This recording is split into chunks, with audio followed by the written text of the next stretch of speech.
A Bia tá aqui de repórter de novo. Vocês acham que ela leva jeito?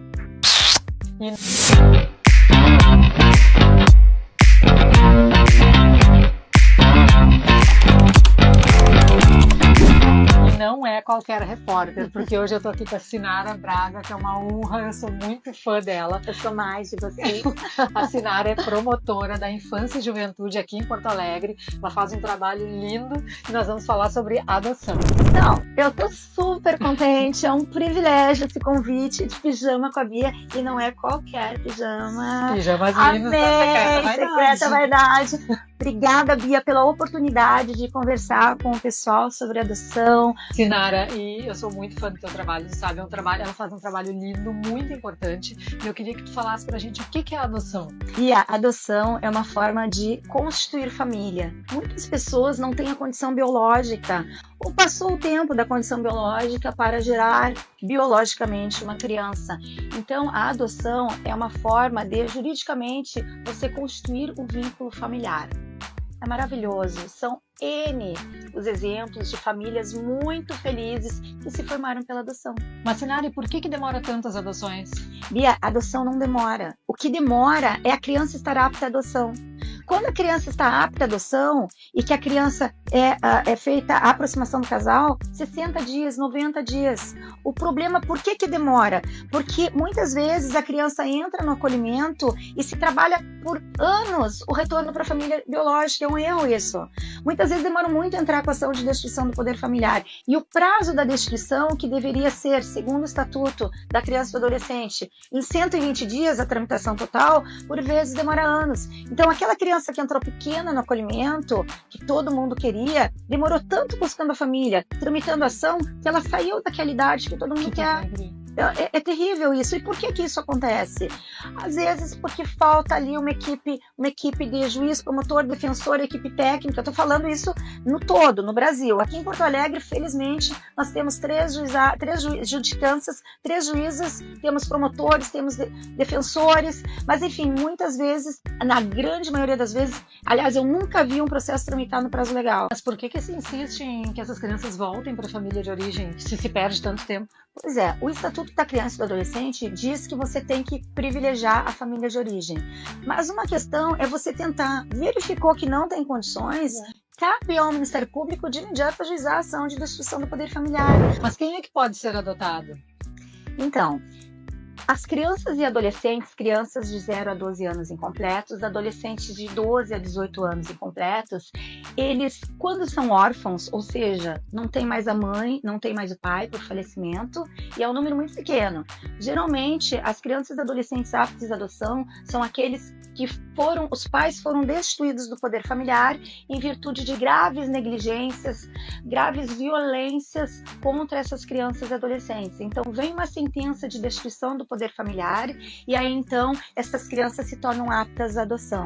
São crianças negligenciadas, que sofreram violências físicas, psicológicas e ou sexuais, enfim, são crianças que muitas vezes não se sentem merecedores de afeto e de amor e às vezes até sabotam a adoção pensando que não merecem, mas são crianças que só precisam do afeto, do amor. Eu tenho muitos exemplos do milagre do amor, eu tenho histórias que tocam o coração. E quem pode adotar, Sinara? O que precisa fazer?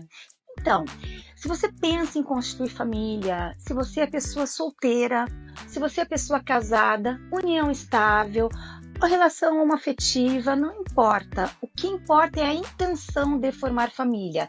Então tem que ter mais do que 18 anos de idade, tem que ter um mínimo indispensável, financeiramente falando, né, de prover o sustento daquela criança ou daquelas crianças, né.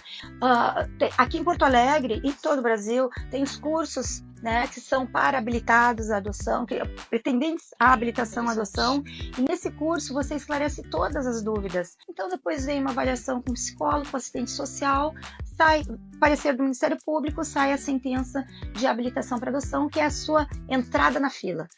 Porque demora, né? Depende.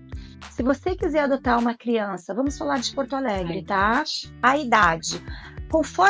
Quanto menor a criança, mais demorado, porque todo mundo quer adotar criança de 0 a 3 anos, né? Saudável. Se você quiser uma criança com mais de 0 a 6, Tá? Basicamente, mais de 80% de 0 a 6. Isso é Brasil, não é Rio Grande do Sul, não é Porto Alegre, é Brasil. Agora, se você quiser criança com mais idade, grupos de irmãos, se aceitar criança com doença, já muda. Então, por exemplo, aqui em Porto Alegre, uma criança saudável, 0 a 6 anos, 4 anos e meio, 5. Se você quiser com mais idade, talvez não tenha nem fila. Se você quiser grupo de irmãos, não tem fila. Tá? Então vai depender do perfil de quem quer formar família. E eu costumo dizer, a gente tem que se respeitar, porque eu não posso adotar hoje e devolver amanhã. Não é um objeto, é uma pessoa. Então a gente tem que ter a segurança. O período de habilitação para adoção é justamente para a gente dirimir todas as dúvidas. Depois, quando você é chamado, é apresentado o dossiê da criança, são faladas todas as dificuldades de saúde, e aí a gente tem a guarda para fins de adoção, que é justamente um período de convivência, onde o pretendente, o habilitado à adoção, ele vai conviver e ele vai firmar a convicção, realmente eu quero adotar. Aí ele reiterando judicialmente perante o juiz, o promotor, reiterando a intenção de adotar aquela criança, e se for adolescente, o adolescente tem que anuir, mas a gente sempre ouve a criança também, a gente quer saber se a criança quer ser adotado por aquele pretendente ou aqueles pretendentes, e havendo então a sentença de adoção, é como se filho biológico fosse para todos os direitos e deveres. Infelizmente, eu tenho situações assim. E, claro, o Ministério Público ingressa com ações indenizatórias. Vacinada, por que acontecem essas devoluções? São por motivos geralmente fúteis. Eu tenho plena convicção de que a falta de preparação do habilitado à adoção, foram habilitações mal feitas. Eu tive devolução de criança que os pais não se satisfaziam com o desempenho escolar. A criança não apresentava boas notas. Eu vi isso acontecer. Habilitados que tinham uma carreira profissional intensa, que não tinham tempo de conviver com a criança, que estava ainda se adaptando com o casal e com violência física contra a criança. Imagina. Claro, a criança é acompanhada pelos técnicos, quando a gente toma conhecimento, tem que retirar, né? Que tu falou também que antes eram só de 0 a 13, os problemas apareciam Exatamente. depois, né? Lá em 2014, quando eu comecei a trabalhar na Promotoria da Infância e Juventude de Porto Alegre, que tinha a designação das adoções, eu fiz um levantamento pontual e verifiquei que só aconteciam adoções de bebês, no máximo 0 a 3. E a grande maioria das crianças e adolescentes nos abrigos, 95% tinha mais do que a cidade, né? E reiteradamente eu ia nos abrigos, nas casas lares, e eles me diziam: doutora, quando é que eu vou voltar para casa? Ou doutora, quando é que eu vou ter uma mãe? Quando é que eu vou ter uma família? E eram sempre as mesmas crianças. Então nós fizemos o levantamento e observamos essa situação, essa circunstância de que as adoções eram só de bebês. Claro que os problemas acontecem depois, principalmente na adolescência. Quando nós passamos a fomentar e criar projetos de adoção tardia, que nós criamos o app da adoção, onde aquelas crianças que não são adotadas via Sistema Nacional de Adoção e Acolhimento, a gente grava um vídeo, os habilitados do Brasil e do exterior visualizam, as adoções de crianças com mais de 6 anos e de adolescentes começaram a acontecer, e os problemas apareceram. E começaram a aparecer de imediato, e as devoluções, porque os habilitados não estavam devidamente preparados para receber crianças que têm opiniões, crianças que já têm um histórico de violações e que muitas vezes nos testam porque, torna a dizer, não se sentem merecedores de afeto. Sempre tem o teste, mas passada essa fase, a grande maioria das adoções são realmente muito felizes. Por isso que eu sou fã, por isso que eu tô aqui de pijama com você contando sobre as adoções. Mas a adoção tardia, ela não é mais difícil? Mais complicada? Mas ela funciona e dá muito certo. Não é que seja complicada. Claro que a adoção tardia, ou seja, daquelas crianças com mais idade, ou mesmo adolescentes, né? Eles têm mais bagagem, eles têm opiniões.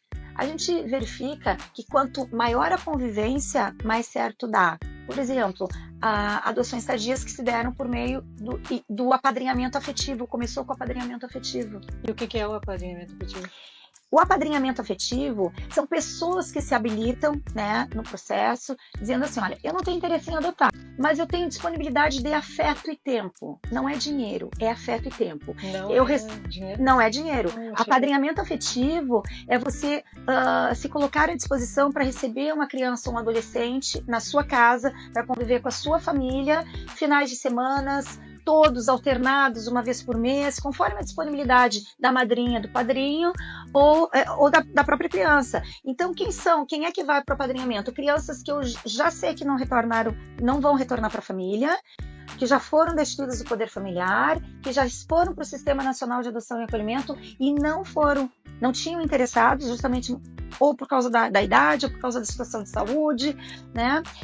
Ou grupo numeroso de irmãos. Então, essas crianças, para que tenham alguma convivência familiar e comunitária, são colocadas para o apadrinhamento afetivo. E quando a relação começa desta forma, muitas vezes muda. Eu não tenho interesse em adotar, mas eu tenho uma convivência tão legal com meu afilhado que mudou meu interesse.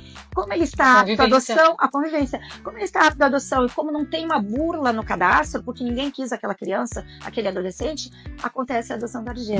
Esse assunto é muito interessante, a gente tem muita coisa para abordar, né, Sinara? Então, teremos a parte 2. Aguardem!